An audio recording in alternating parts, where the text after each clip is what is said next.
కావాలని చెప్పి అట్లాగే సుప్రీంకోర్టు ప్రధాన న్యాయమూర్తి బిఆర్ గావే గారి పైన జరిగిన దాడి ఈ రెండు అంశాల మీద కేవీపీఎస్ తెలంగాణ సాహితీ ఎస్ఎఫ్ఐ ఆధ్వర్యంలో ఇబ్రాహీంపట్నంలో సెమినార్ నిర్వహించాలని చెప్పి వైష్ణవి గార్డెన్లో సెమినార్ నిర్వహించడం జరుగుతుంది. ఈ కార్యక్రమానికి ముఖ్య అతిథిగా ఆంధ్రప్రదేశ్ మాజీ చీఫ్ జస్టిస్ చంద్రకుమార్ సార్ గారు, అట్లాగే కేవీపీఎస్ రాష్ట్ర అధ్యక్షులు మాజీ రాష్ట్ర అధ్యక్షులు కాడిగల్ల భాస్కర్ గారు, ఇతర నాయకులంతా కూడా వేదిక మీద ఉన్నారు.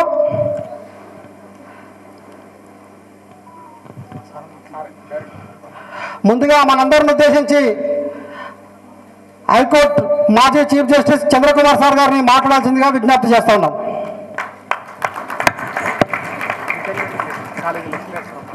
Vidyanjali college lecturer Rajasekhar sir, తమ్ముడు నువ్వు కూడా.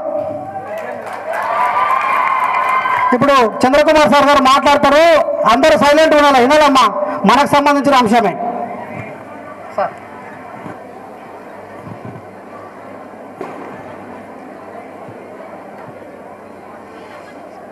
వేదిక మీద ఉన్నటువంటి పెద్దలందరికీ నమస్కారం.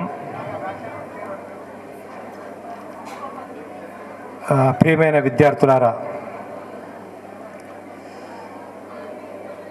మీరంతా కొంచెం సైలెంట్గా వింటే కొన్ని విషయాలు మీకు అర్థమవుతాయి.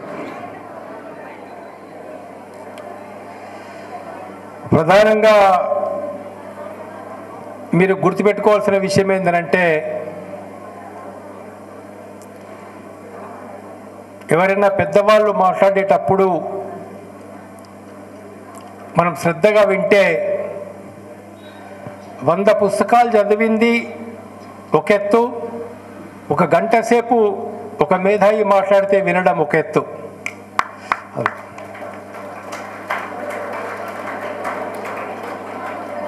ఈరోజు నేను ఒక హైకోర్టు జడ్జిగా రిటైర్ అయ్యాను. మా నాన్నగారు ప్రైమరీ స్కూల్ టీచర్. ఏ విధంగా ఈ స్థాయికి వచ్చామంటే ఒకటే ఒక కారణం. మేము హై స్కూల్లో చదివేటప్పుడు, డిగ్రీ చదివేటప్పుడు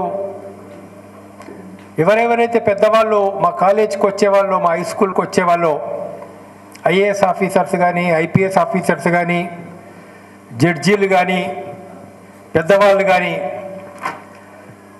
వాళ్ళు చెప్పేది శ్రద్ధగా వినేవాళ్ళం. అట్లా వినడం వల్ల మాకేంటంటే మేము కూడా అట్లా గొప్పవాళ్ళం కావాలి అనే ఆలోచన వచ్చింది. ఏం చేయాలి గొప్పవాళ్ళు కావాలంటే, మన జీవితంలో పైకి రావాలంటే ఏం చేయాలా, జీవితంలో ఒక పెద్ద హోదా సంపాదించాలంటే మనం ఏం చేయాలా, మన పరిస్థితి మనం అంటే ముఖ్యంగా అన్నిటికంటే ఇంపార్టెంట్ ఏంటంటే శ్రద్ధ అనేది మనకు ఉండాలి. ఇంట్రెస్ట్, నేను సాధించాలి అనే తపన మనకు ఉండాలి. నేను ఇప్పుడు మా అమ్మ ఉన్నట్లు, నాన్న ఉన్నట్లు, లేక పేదరికంలో ఉన్నట్లు ఇలాంటి జీవితమే మనం ఉండాలా, లేదా ఇంతకంటే ఒక మంచి జీవితం మనకు కావాలా? మరి ఇంతకంటే మంచి జీవితం కావాలంటే మనం ఏం చేయాలా, ఏమి చేయాలా, ఏమి చేయకూడదు, ఈ రెండు విషయాలు మనం తెలుసుకోవాలి. ఏమి చేయాలా అనే విషయం పక్కన పెడితే, ఏ విషయం చేస్తున్నా, ఏ చాప్టర్ చదువుతున్నా, క్లాస్లో టీచర్ చెప్పేటప్పుడు కానీ, ఏ పని చేస్తున్నా ఆ పని మీద మీరు ఇంట్రెస్ట్ కొద్ది చేయాలి. ఒక అరగంటనే చదవండి పర్వాలేదు, కానీ అరగంట మొత్తం మనసు కేంద్రీకరించి చదవండి. ఒక గంట వింటున్నారు మీరు క్లాస్లో, మ్యాథ్స్ కావచ్చు, సైన్స్ కావచ్చు, సోషల్ కావచ్చు, ఏ సబ్జెక్ట్ అయినా కావచ్చు. వినేటప్పుడు మీరు శ్రద్ధగా కనుక వింటే సగం పాఠం మీకు అప్పుడే వచ్చేస్తుంది. అంటే లైఫ్ మొత్తం దేని మీద ఆధారపడి ఉంటుంది అంటే మీరు ఇంట్రెస్టింగ్గా చేసే పని మీద ఆధారపడి ఉంటుంది. ఇప్పుడు డ్రైవర్ ఉన్నాడు, డ్రైవింగ్ చేస్తున్నాడు, మరి డ్రైవింగ్ మీద ఇంట్రెస్ట్ ఉండాలి ఆయనకు. శ్రద్ధ డ్రైవింగ్ మీదనే ఉండాలా, గొప్పవాడు అవుతాడు. ఒక వ్యక్తి జిమ్కు పోతున్నాడు పర్సనాలిటీ బాగా చేసుకోవాలని, దాని మీద ఇంట్రెస్ట్ ఉండాలి ఆయనకు. చేసే పని మీద ఇంట్రెస్ట్ ఉంటే మనం గొప్పవాళ్ళం అవుతాము. మరి అదే సమయంలో సమాజం ఎట్లా ఉంది, మరి ఈ సమాజంలో విద్యా వ్యవస్థ ఎట్లా ఉంది, దేశానికి స్వతంత్రం వచ్చింది ఇప్పుడు దాదాపు 75 సంవత్సరాలు దాటిపోయింది రాజ్యాంగం మనం ఏర్పాటు చేసుకొని. ఇప్పటికీ ఇంకా దేశంలో పేదరికం ఎందుకున్నది, ఎప్పటికీ ఎందుకు ఇంకా పేద విద్యార్థులకు ఒక ఫ్రీ ఎడ్యుకేషన్, బెస్ట్ ఎడ్యుకేషన్, అన్ని ఫెసిలిటీస్ ఉన్న ఎడ్యుకేషన్ ఎందుకు దొరుకుతలేదు? ఎందుకని మనకు ప్రభుత్వం పౌష్టికాహారం ఇవ్వలేకపోతున్నది అంటే, ఫస్ట్ మన విద్యా వ్యవస్థ ఎట్లా ఉంది అనేది ఒక 2-3 నిమిషాలు మీరు తెలుసుకుంటే దాని తర్వాత మనం ఏం చేయొచ్చు అనేటటువంటి విషయాలు మీకు అర్థమవుతాయి. నాకు నేడు మన దేశం మొత్తం మీద కనుక చూసుకున్నట్లయితే 2022 లెక్కలు తీశారు. దేశం మొత్తం మీద 444 మిలియన్ అంటే 44 కోట్ల మంది పిల్లలు, 18 సంవత్సరాల లోపు ఉన్న వాళ్ళు 44 కోట్లు ఉంటారు. ఇందులో 13 కోట్ల మంది ప్రభుత్వ స్కూల్లో చదువుతున్నారు, 11 కోట్ల మంది పిల్లలు ప్రైవేట్ స్కూల్స్లలో చదువుతున్నారు, 78 మంది అంటే 7 కోట్ల మంది పిల్లలు అంగన్వాడీ స్కీమ్ కింద కవర్ అయినారు. ఈ లెక్క ప్రకారం చూస్తే దాదాపు 11,20,00,000 మంది పిల్లలు ఇంకా ఎక్కడ చదువుతలేరు భారతదేశంలో. 11 కోట్ల మంది పిల్లలు ఎక్కడ చదువుతలేరు. ఈ చదివేటటువంటి పిల్లల్లో కూడా 10th క్లాస్ తర్వాత డ్రాప్ అయ్యేవాడు 40% మంది డ్రాప్ అవుతున్నారు 10th క్లాస్ తర్వాత. ఇదే వయసులో ఉన్నటువంటి పేద వర్గాలకు వెళ్ళి వచ్చిన పిల్లల్లో దాదాపు 68% మంది పిల్లలు ఇక్కడ చదువుతూ మళ్ళీ ఎక్కడో ఒక దగ్గర పనిచేస్తున్నారు. ఓ లారీ మీదనో, ఇసుక లారీ మీదనో, లేదా ఏదైనా హోటల్లోనో, లేదా ఏదో ఒక చోట, లేక పొలంలో పనికి పోవడము. అంటే చదువుకుంటూ పనిచేసే వాళ్ళు మన భారతదేశంలో పేద వర్గాలకు వెళ్ళి వచ్చినటువంటి పిల్లలు 68% మంది ఉన్నారు. మరి ఇట్లా జరుగుతూ ఉంటే కేంద్ర ప్రభుత్వం టోటల్ బడ్జెట్లో విద్యకు కేటాయించింది ఎట్లా అంటే కేవలం 2% విద్య కేటాయించినటువంటిది. మన వైద్యానికి కేటాయించింది 2.1%. తెలంగాణ ప్రభుత్వం విద్య కేటాయించింది 6%, 6.7%. వాస్తవంగా మనకి ఎంత అవసరం? మినిమం 15% అవసరం. పిల్లలకు మంచి భోజనం పెట్టాలా, మధ్యాహ్న భోజనం పెట్టాలా అంటే, లేదా సరి అయినటువంటి వసతులు కల్పించాలంటే, ప్రతి స్కూల్లో టాయిలెట్ రూమ్స్, వాష్రూమ్లు సరిగ్గా ఉండాలనంటే, క్లాస్ రూమ్లన్నీ బాగా ఉండాలంటే కనీసం ఒక 15% కేటాయించాలా. కానీ ఈ ప్రభుత్వం కేటాయించింది ఎట్లా అంటే 6.7% కేటాయించారు. మరి ప్రపంచం అంతా ఇట్లనే ఉన్నదా పరిస్థితి? ఇతర దేశాల్లో ఎలా ఉంది పరిస్థితి అని అంటే, అభివృద్ధి చెందిన అన్ని దేశాల్లో దాదాపు 25 నుంచి 35% విద్య కేటాయిస్తున్నారు 25% బడ్జెట్లో. మనం కేవలం 2% మన సెంట్రల్ గవర్నమెంట్ కేటాయించేది. ఎందుకు? ఆ దేశాలలో పేదరికం వల్ల చదువుకోలేకపోతున్నామనే పరిస్థితి ఉండదు. పేదరికంతో సంబంధం లేదు, కులంతో సంబంధం లేదు, మతంతో సంబంధం లేదు, జాతితో సంబంధం లేదు. పిల్లలందరినీ స్కూల్కి తీసుకుపోయేది గవర్నమెంటే. అంటే మంచి బస్సులు ఉంటాయి, ఎయిర్ కండిషన్ బస్సులు స్కూల్కు తీసుకెళ్తారు. అక్కడ టిఫిన్, మధ్యాహ్నం భోజనం, సాయంత్రం పూట స్నాక్స్. ఇంటికి వచ్చే వాళ్ళని ఇంటికి పంపిస్తారు. అక్కడే హాస్టల్లో ఉంటామంటే హాస్టల్లో మంచి ఫెసిలిటీస్ ఉంటాయి. Best education, equal education. ఒకళ్ళకి ఎక్కువ, వాళ్ళకి తక్కువ అనేది లేదు. మరి మళ్ళా మన తెలంగాణకు వస్తే, లేదా మన దేశానికి వస్తే కొన్ని ప్రైవేట్ స్కూల్స్ ఉన్నాయి. ఎల్కేజీలో చేరడానికి 2 లక్షలు కట్టాలా, మినిమం 2 లక్షలు. 5వ క్లాస్ 6వ క్లాస్లో చదివే పిల్లలకు కూడా సంవత్సరానికి 3 లక్షల ఫీజు, 4 లక్షల ఫీజు. ఇంకా పై క్లాసులకు పోతే ఒక్కరెడ్ లాంటి క్లాసులు, అంటే కేసీఆర్ మనమడు రేవంత్ రెడ్డి పిల్లలు అలాంటి స్కూళ్ళలో చదివేటప్పుడు వాళ్ళకి సంవత్సరానికి 7 లక్షలు, 8 లక్షలు, 10 లక్షల రూపాయలు, సంవత్సరానికి 10 లక్షల రూపాయల ఫీజు ఉన్న స్కూల్స్ కూడా ఉన్నాయి. మరి మన పేద పిల్లలు చదవగలరా? పేద పిల్లలు చదివేటువంటి అవకాశం ఉన్నదా? ఇది కానీ ఈరోజు ఏంటంటే విద్య ఎట్లా ఉంది అనేది ఆలోచిస్తున్నారా? వైద్యం ఎట్లా ఉంది? ఇప్పుడు మన ఇంట్లో ఎవరికైనా బీమార్ అయితే, ఆరోగ్యం బాగాలేకపోతే ఎన్ని గవర్నమెంట్ హాస్పిటల్స్ ఉన్నాయి? ఎంతమందికి ఫ్రీ ట్రీట్మెంట్ దొరుకుతున్నది, మంచి ట్రీట్మెంట్ దొరుకుతున్నది? డబ్బులు లేక హాస్పిటల్స్ ఖర్చులు పెట్టుకోలేక బంగారం అమ్ముకునే వాళ్ళు, అప్పులు చేసేవాళ్ళు ఎంతమంది ఉన్నారు? ఇవాళ హార్ట్ ప్రాబ్లం వచ్చింది, ఇంకో ప్రాబ్లం వచ్చిందని అంటే మనం ఇంట్లో ఎంత ఇబ్బంది పడతారు, ఎంత పరేషాన్ అయిపోతారు మనకు అది లేదని. విద్య ఇట్లా ఉంది, వైద్యం ఇట్లా ఉంది. మరి ఇలాంటి పరిస్థితుల్లో ఈ దేశంలో దాదాపు 22 కోట్ల మందికి ఉద్యోగాలు లేవు. మొత్తం 22 కోట్ల మంది. ఇందులో క్రమంగా సెంట్రల్ గవర్నమెంట్ ఏం చేస్తుందంటే ఉద్యోగాలను తగ్గించేస్తున్నది. ఒకప్పుడు రైల్వేలో 18 లక్షల మంది ఉండేవాళ్ళు, ఇప్పుడు కేవలం 11 లక్షలకు వచ్చారు.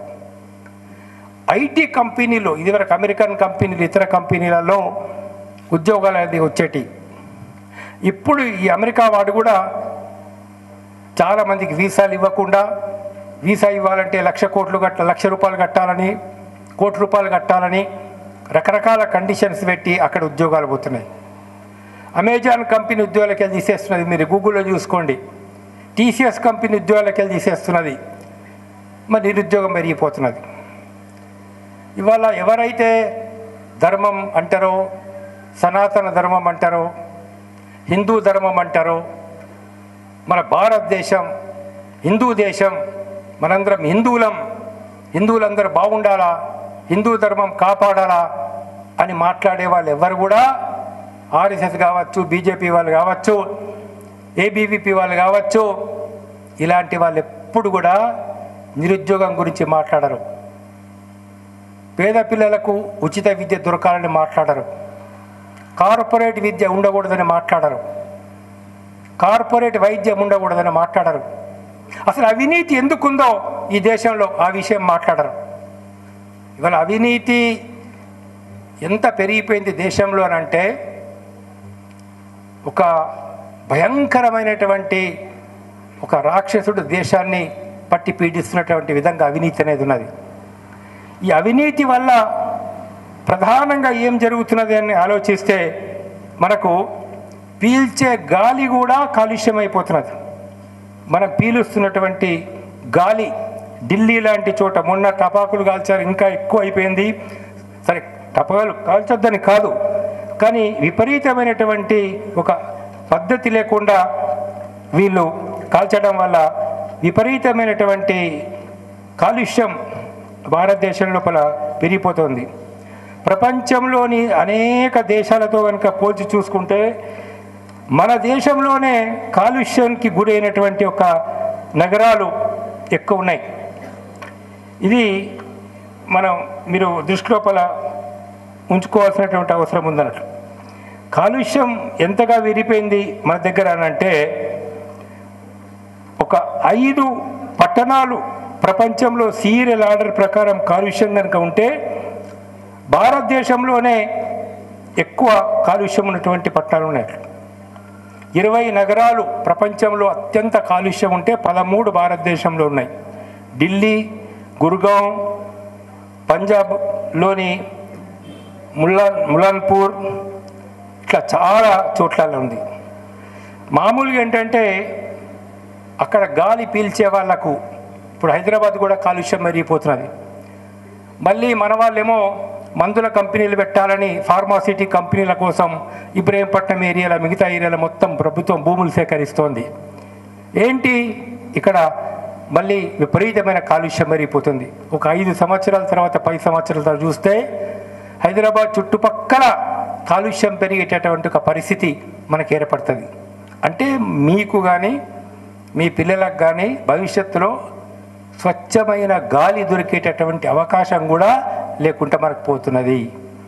నీటిలో కాలుష్యం, గాలిలో కాలుష్యం, ఆహార పదార్థాల్లో కల్తీ, పసుపులో కల్తీ, పాలల్లో కల్తీ, ప్రతి వస్తువులో ఇవాళ కల్తీ అనేటటువంటిది ఉన్నారు. ఇది అసలు వాస్తవంగా మన దేశాన్ని పట్టి పీడిస్తున్నటువంటి ఒక సమస్యలు ఇవి.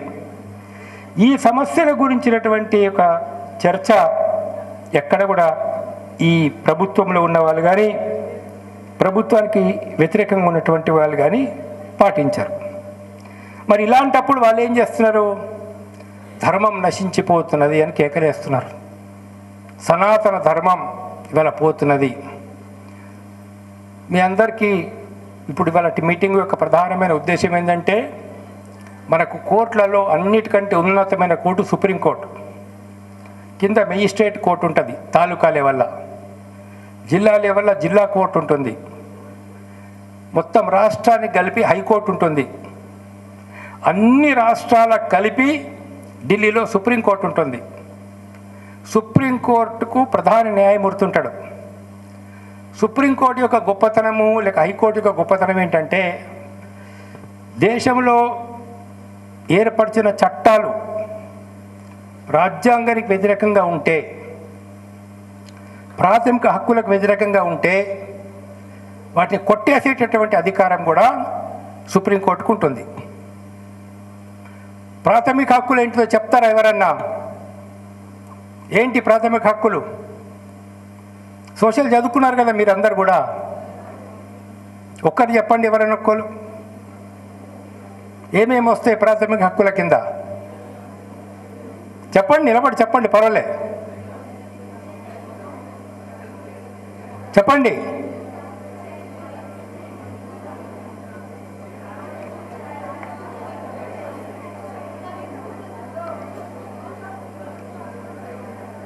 ప్రాథమిక హక్కులలో ఫస్ట్ మనకు సమానత్వ హక్కు,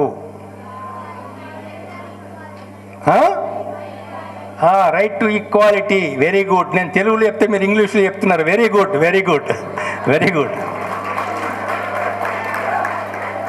రైట్ టు ఈక్వాలిటీ. సెకండ్, ఇప్పుడు వినపడతలేదు. Right to freedom of expression, మాట్లాడే హక్కు. ఇవాళ మైక్ తీసుకొని మేము మాట్లాడుతున్నాం, మీరందరూ వింటున్నారు. అంటే మాట్లాడే స్వేచ్ఛ మనకున్నది కాబట్టి, మా అభిప్రాయాలు చెప్పే స్వేచ్ఛ మనకుంది కాబట్టి article 19 of the constitution of India మాట్లాడే స్వేచ్ఛ. ఇది రైట్ అగైనెస్ట్ డిస్క్రిమినేషన్, ఎక్కడ వివక్షత చూపించకూడదు. అన్టచబిలిటీ అఫెన్స్, అంటరానితనం దేశంలో ఉండకూడదు. సో ఇవన్నీ మనకు ప్రాథమిక హక్కుల కిందకి వస్తాయి అన్నట్లు. ఈ ప్రాథమిక హక్కులకు భిన్నంగా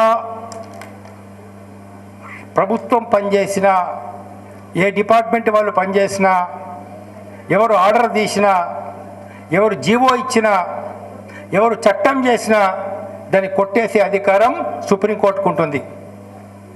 అంటే ముఖ్యమంత్రి తప్పు చేసినా, మొత్తం శాసనసభ తప్పు చేసి, శాసనసభ అంటే ఒక రాష్ట్రంలో ప్రజలు ఎన్నుకున్నటువంటిది. ఈ రాష్ట్రానికి ఎలాంటి పాలన ఉండాలా, ఈ రాష్ట్రంలో ఏమేం చేయాలా. ఇప్పుడు ఒక ప్రైవేట్ స్కూల్కు ఒక గవర్నమెంట్ జీవో తీసి మీరు నెలకు 50,000 ఫీజు తీసుకోవచ్చని గవర్నమెంట్ ఒక జీవో తీసింది అనుకోండి, అది రైటా తప్ప అని చెప్పే అధికారం కోర్టుకుంటుంది. అట్లా దేశం మొత్తం మీద కేంద్ర ప్రభుత్వం చేసే చట్టాలు రైటా తప్ప అని చెప్పేటటువంటి అధికారం సుప్రీంకోర్టుకు ఉంటుంది. అయితే ఈరోజు ఏం జరిగిందనంటే, సుప్రీంకోర్టు చీఫ్ జస్టిస్ మీద ఒక దాడి జరిగింది. అది మీ అందరికీ తెలుసు. ఎందుకు జరిగింది దాడి? ఆయన ఒక కేసు విచారణ చేస్తున్నాడు. ఆయన ఒక పిటిషన్ వేశాడు. రాకేష్ అని అతడు ఏమనేశాడు, ఒక దేవాలయంలో బుద్ధుడి విగ్రహాన్ని విష్ణుమూర్తి విగ్రహానికి తలకాయ లేదు, అది ఇరిగిపోయింది ఎప్పుడో, దాన్ని పునరుద్ధరించాలని ఒక ఆర్డర్ ఇవ్వాలా అని సుప్రీంకోర్టులో కేసేశాడు. ఏముంది చట్టం అంటే కొన్ని పురాతనమైనటువంటి భవనాలు, పురాతనమైన మందిరాలు, పురాతన వస్తువులు ఎలా దొరికితే అలా ఉంచాలా, దాన్ని కాపాడే బాధ్యత ఆర్కియాలజికల్ డిపార్ట్మెంట్ ఇది, పురావస్తు శాఖ డిపార్ట్మెంట్ ఇది. దాన్ని వేరే ప్రభుత్వం కానీ ఎవరు కానీ మార్చడానికి వీల్లేదు. ఒక వస్తువు ఎట్లా ఉందో అట్లనే ఉంచాలా. ఒక 50 ఏళ్ళ కింద దొరికింది, 100 ఏళ్ళ కింద దొరికిన వస్తువు, పాత వస్తువులు, అది కిరీటం కావచ్చు, కత్తి కావచ్చు, విగ్రహం కావచ్చు, ఏదైనా కావచ్చు, ఆ పాత బిల్డింగ్స్ అట్లనే ఉంచాలి అని చట్టం చెప్తోంది.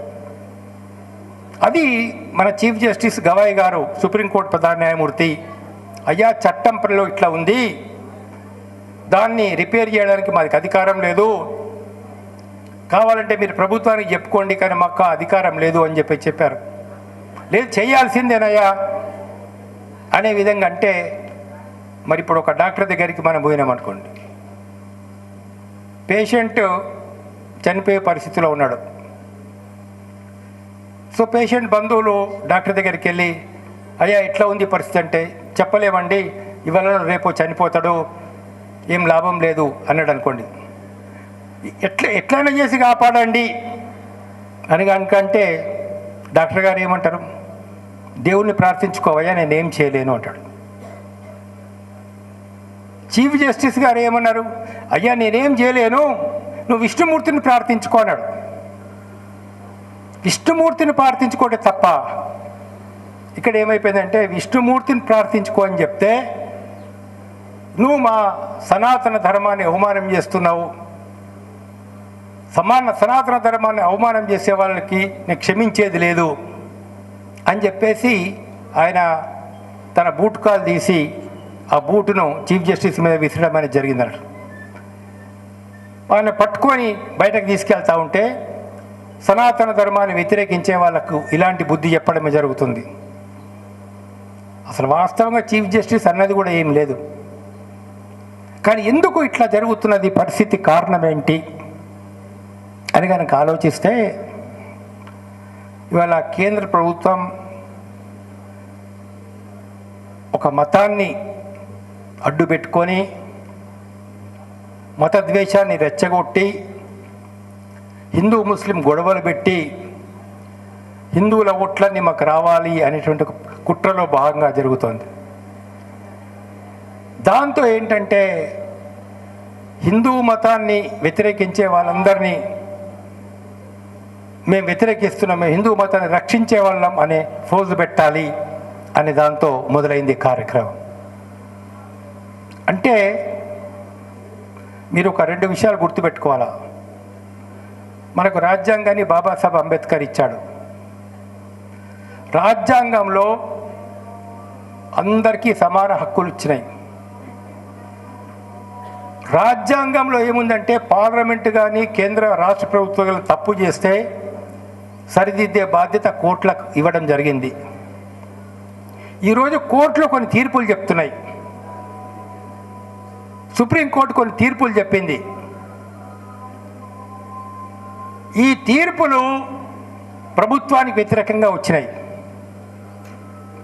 ముఖ్యంగా electoral bond case. Electoral bond case అంటే, కేంద్రం ఇంతకుముందు బీజేపీ సర్కారు ఒక చట్టం చేసింది.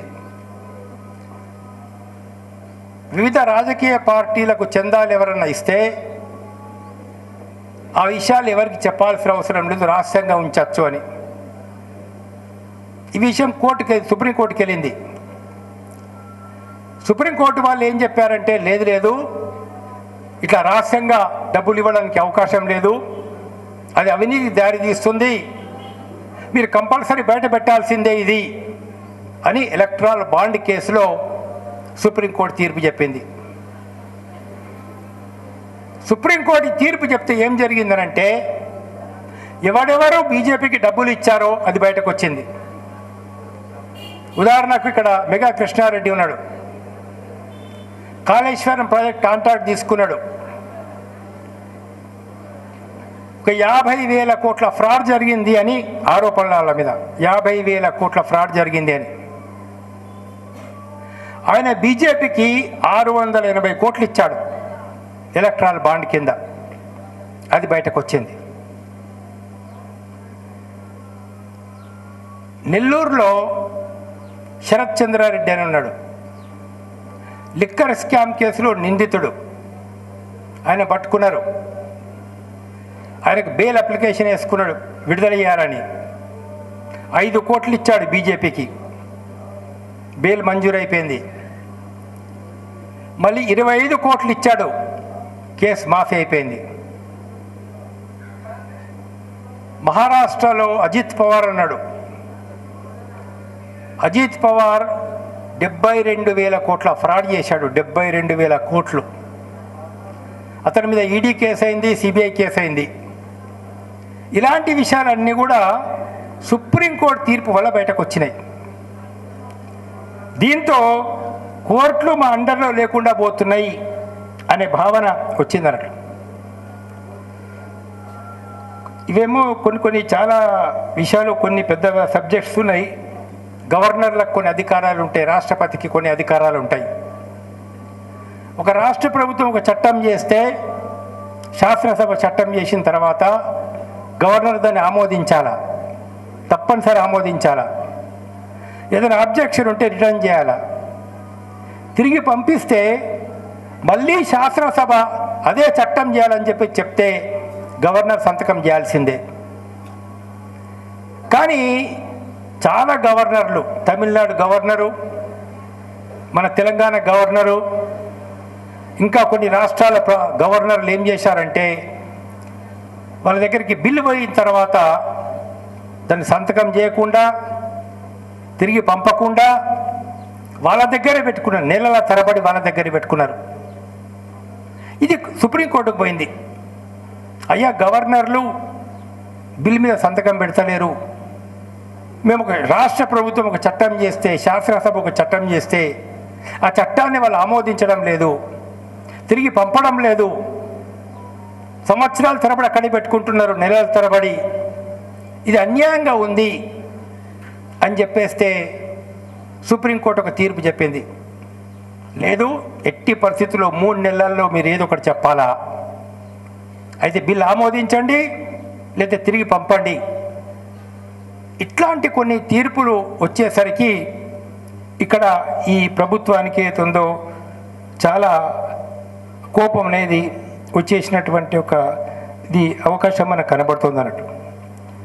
నిన్నగాక మొన్న మా యూపీలో ఒక ఇన్సిడెంట్ జరిగింది. ఇవాళ ఏంటంటే వీళ్ళంతా హిందూ ముస్లిం అనేదాన్ని చూపిస్తున్నారు. నేను ఒక ప్రశ్న అడుగుతా, చెప్పండి.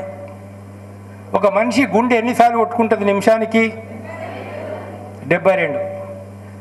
హిందూ గుండె ఎన్నిసార్లు కొట్టుకుంటుంది? ముస్లిం గుండె ఎన్నిసార్లు కొట్టుకుంటుంది? 72 సార్లు. ఇప్పుడే పుట్టిన బిడ్డని మనం తీసుకొస్తాం, ఏ కులమో చెప్తారా? ఎవరు చెప్పలేరు. ఇప్పుడు మనకు blood A group, B group, AB group, O group అట్లుంటుంది. హిందువులకైనా అంతే ఉంటుంది, ముస్లింలకైనా అంతే ఉంటుంది. ఇప్పుడు గాలి వీస్తున్నది, గాలి నేను పీల్చుకుంటున్నా, అతను పీల్చుకుంటున్నా, ఆయన అందరం పీల్చుకుంటున్నాం.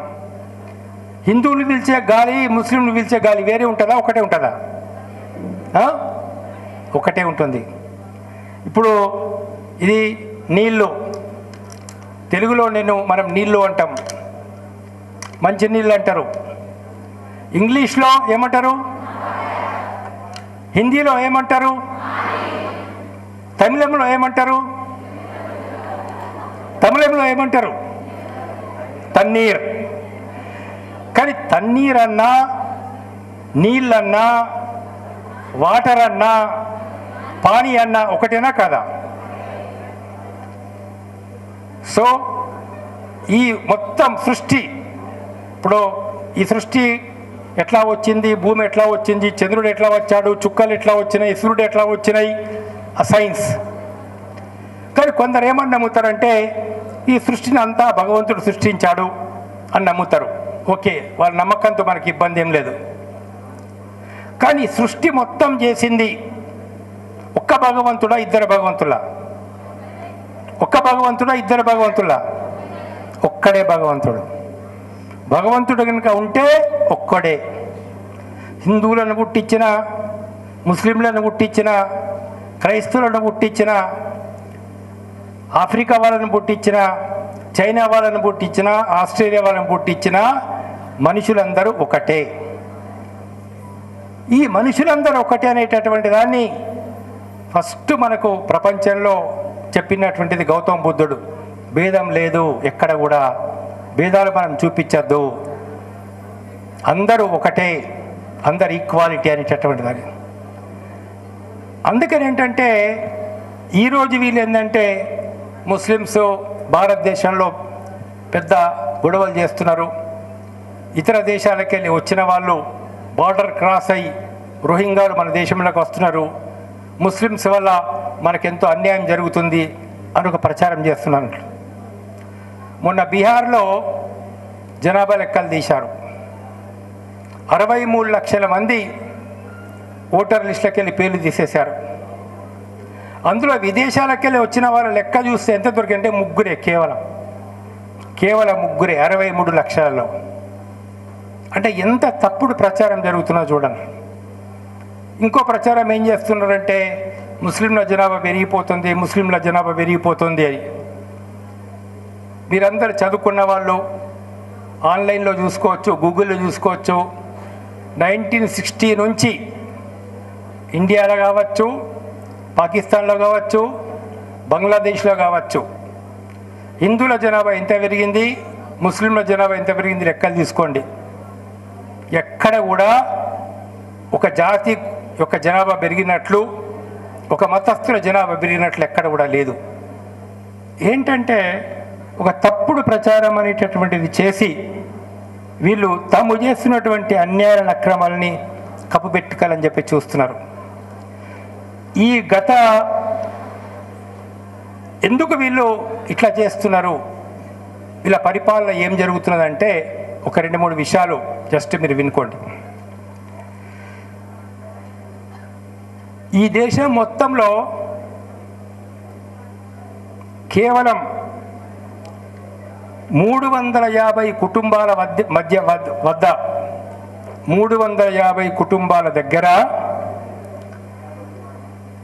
167 లక్షల కోట్ల డబ్బున్నది. 167 లక్షల కోట్ల డబ్బున్నది. ముఖేష్ అంబానీ ఆస్తి 1920లో 2 లక్షలు ఉండే, 2 లక్షల కోట్లు. ఇప్పుడు 5 ఏళ్లలో అతని ఆస్తి 9.55 లక్షల కోట్లయింది. అదానీ ఆస్తి 2020లో దాదాపు 69,000 కోట్లుండే. ఇవాళ ఆయన ఆస్తి 8 లక్షల కోట్లు, 8.14 లక్షల కోట్లు అయిందన్నట్టు. ఈ విధంగా ఏంటంటే కొద్ది మంది ధనవంతుల దగ్గర దేశ సంపద మొత్తంలో ఒక 1% ఫ్యామిలీస్ దగ్గర 70% డబ్బు ఉన్నది. 1% ఫ్యామిలీస్ దగ్గర 70% డబ్బు ఉన్నది. ఈ మన దేశంలో ఉన్నటువంటి ఈ బ్లాక్ మనీ కాదు, వీళ్ళు ఇతర దేశాల్లో దాచుకున్నటువంటి డబ్బు. మన ప్రధానమంత్రి మోడీ 2014లో ఏమని చెప్పాడంటే దేశం మొత్తంలో 60 లక్షల కోట్ల బ్లాక్ మనీ ఉంది, నన్ను ప్రధానమంత్రి చేస్తే 60 లక్షల కోట్లు తీసుకొస్తా, ప్రతి కుటుంబానికి 15 లక్షలు వస్తాయి అని చెప్పాడు. ఈరోజు 11 సంవత్సరాలు అయిపోయింది ఆయన ప్రధానమంత్రి అయి. ఒక్క రూపాయి బయటకు వచ్చిందా? ఒక్క రూపాయిన బ్లాక్ మనీ బయటకు వచ్చిందా? కానీ ఇంకా పెరిగింది. ఆ రోజు 60 లక్షల కోట్లున్నది, ఇప్పుడు 88 లక్షల కోట్లకైంది. 88 లక్షల కోట్లు. మీరు ఒకసారి ఆలోచించండి, మనం ఎన్ని స్కూల్స్ కట్టించవచ్చు, ఎంతమంది పిల్లలకు పుస్తకాలు ఇవ్వచ్చు, ఎంతమంది పిల్లలకు పౌష్టికరమైన ఆహారం ఇవ్వచ్చు. అసలు ఈ దేశంలో పేదరికం అనేది లేకుండా చేయొచ్చు అన్నట్లు. ఇది ఇక్కడ ప్రధానంగా ఏంటంటే ఈ కొద్ది మంది అధికారం ఉన్నటువంటి వాళ్ళు చేస్తున్నటువంటి దోపిడీ ప్రజలందరికీ తెలియకుండా ఉండాలనే ఉద్దేశం చేత అవినీతి గురించి మాట్లాడరు, నిరుద్యోగం గురించి మాట్లాడరు, పెరుగుతున్న ధరల గురించి మాట్లాడరు, విద్యా సౌకర్యాల గురించి మాట్లాడరు. కానీ ఈ హిందూ ముస్లిం అనేది ఒకటి తీసుకొని వచ్చేసి ఒక మత విద్వేషాలు రెచ్చగొట్టి వాళ్ళు ఓట్లు తీసుకోవాలని చెప్పేసినటువంటి ప్రయత్నం చేస్తూ ఉన్నాను. కాబట్టి మిత్రులారా, మీరు 2-3 ముఖ్యమైనటువంటి విషయాలను గమనించినట్లయితే వీళ్ళు ఒకటి కోరుకుంటున్నారు, సనాతన ధర్మం అని. అసలు ఏంటి సనాతన ధర్మం అంటే? ఎలాంటి సమాజాన్ని వాళ్ళు కోరుకుంటున్నారు? మీకు కందుకూరి వీరేశలింగం పంతులు, గురుజాడ అప్పారావు, మహాత్మా గాంధీ, నేతాజీ సుభాష్ చంద్రబోస్ స్వతంత్ర ఉద్యమం కాలంలో జరిగిన పోరాటాలు చదివితే తెలుస్తుంది బాబాసాహెబ్ అంబేద్కర్ గురించి. అంటే ఒకప్పుడు కుల వివక్షత బాగుండేది భారతదేశంలో, అంటరానితనం ఉండేది. దళితుల్ని మందిరాల్లోకి రానిచ్చేవాళ్ళు కాదు, దళితుల్ని ఫంక్షన్లోకి రానిచ్చేవాళ్ళు కాదు, పక్కన కూర్చోబెట్టుకొని భోజనాలు చేసేవాళ్ళు కాదు. అంతేకాదు ఆడపిల్లలకు బాల్య వివాహాలు చేసేవాళ్ళు. బాల్య వివాహాలు చేసిన తర్వాత భర్త చనిపోతే ఆమెకు మళ్ళీ వివాహం చేసేటటువంటి వాళ్ళు కాదు. తెల్ల చీరలు కట్టి తెల్ల బట్టలు కట్టేసి బయట ఉంచేటటువంటి వాళ్ళు, ఫంక్షన్లలో రానిచ్చేవాళ్ళు కాదు. అసలు మహిళలను చదువుకొనిచ్చేవాళ్ళు కాదు చాలా సంవత్సరాల వరకు.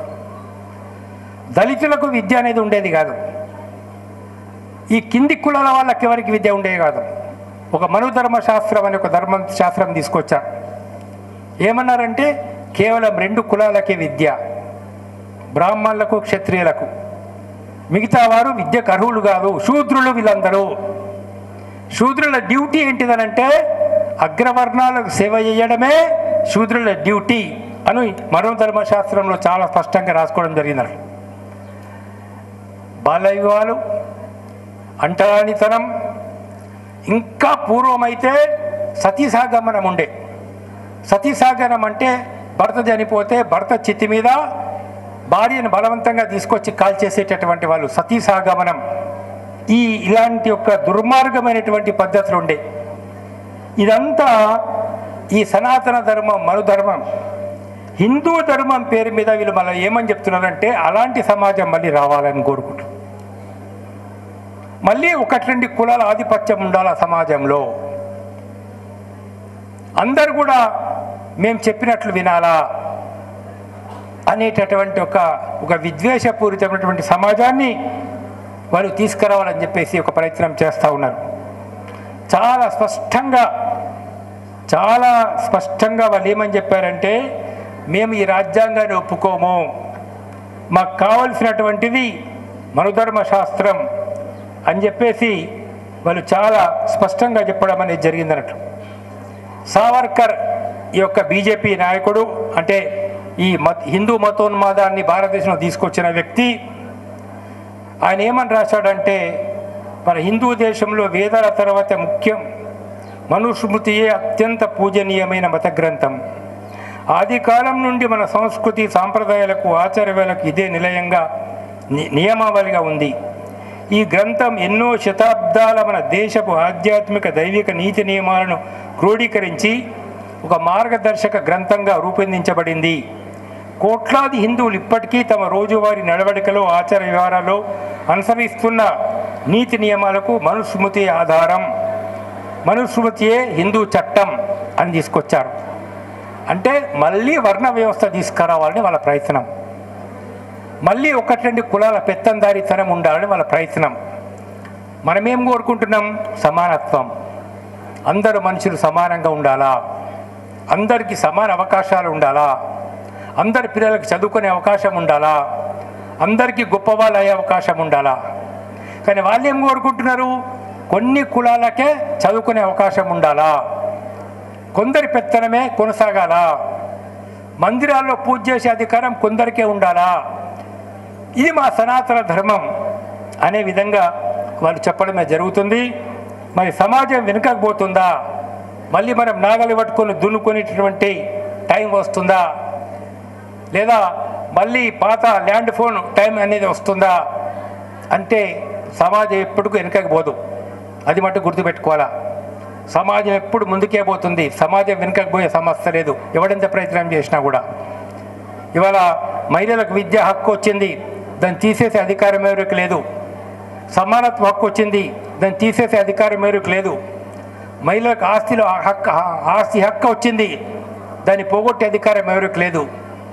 కాబట్టి మనం ఒక నూతన సమాజాన్ని కోరుకుంటున్నాం, స్వేచ్ఛ సమానత్వం ఉండాలని కోరుకుంటున్నాం. ఈ స్వేచ్ఛ సమానత్వం ఉండాలా అంటే రాజ్యాంగం కాపాడబడాలా. రాజ్యాంగాన్ని కాపాడాలని మన చీఫ్ జస్టిస్ ప్రయత్నం చేస్తున్నాడు, రాజ్యాంగాన్ని కాపాడాలని సుప్రీంకోర్టు ప్రయత్నం చేస్తున్నది. ఈ రాజ్యాంగాన్ని తీసేసి మనుధర్మం తీసుకురావాలని బీజేపీ వాళ్ళు ప్రయత్నం చేస్తున్నారు, ఆర్ఎస్ఎస్ వాళ్ళు. కాబట్టి ఘర్షణ జరుగుతుంది, ఇది మీరు ఆలోచించండి. ఎప్పుడు కానీ రెండు విషయాలు మీరు గుర్తుపెట్టుకోవాలా. ఒకటేంటంటే ఇంట్రెస్టింగ్గా చదవడం, ఇంట్రెస్టింగ్గా వినడం, ప్రశ్నించడం, ప్రతిదాన్ని ప్రశ్నించడం, ఈ దేశం ఎట్టిపోతుంది అని ఆలోచించడం, దేశ స్వతంత్రంలో ఏం జరిగిందని ఆలోచించడం, సరి అయిన చరిత్రను తెలుసుకోవడం. మీరు సరి అయిన చరిత్రను తెలుసుకుంటే సరి అయిన చరిత్రను నిర్మించగలుగుతాం, గొప్ప భారతదేశాన్ని నిర్మించగలుగుతాం. దానికి మీరందరూ పూనుకోవాలని చెప్పి చెప్తూ నాకు అవకాశం ఇచ్చినందుకు ధన్యవాదాలు. Thank you sir. మనకు రాజ్యాంగం గురించి, భారతదేశంలో జరుగుతున్న అసమానతల అనేక విషయాలు వివరించిన జస్టిస్ చంద్రకుమార్ సార్ గారికి మనందరి తరఫున ధన్యవాదాలు తెలియజేస్తూ, ఇప్పుడు మరో వక్త బీసీలకు 42% రిజర్వేషన్లు కావాలని చెప్పి, చట్టసభలో 42% రిజర్వేషన్లు కల్పించాలని చెప్పి ఈ అంశం పైన మాట్లాడడానికి కేవీపీఎస్ రాష్ట్ర మాజీ అధ్యక్షులు, ఎస్ఎఫ్ఐ రాష్ట్ర ప్రధాన కార్యదర్శి భాస్కరన్ వచ్చిండు. భాస్కరన్ గారిని మాట్లాడాల్సిందిగా కోరుతున్నాం.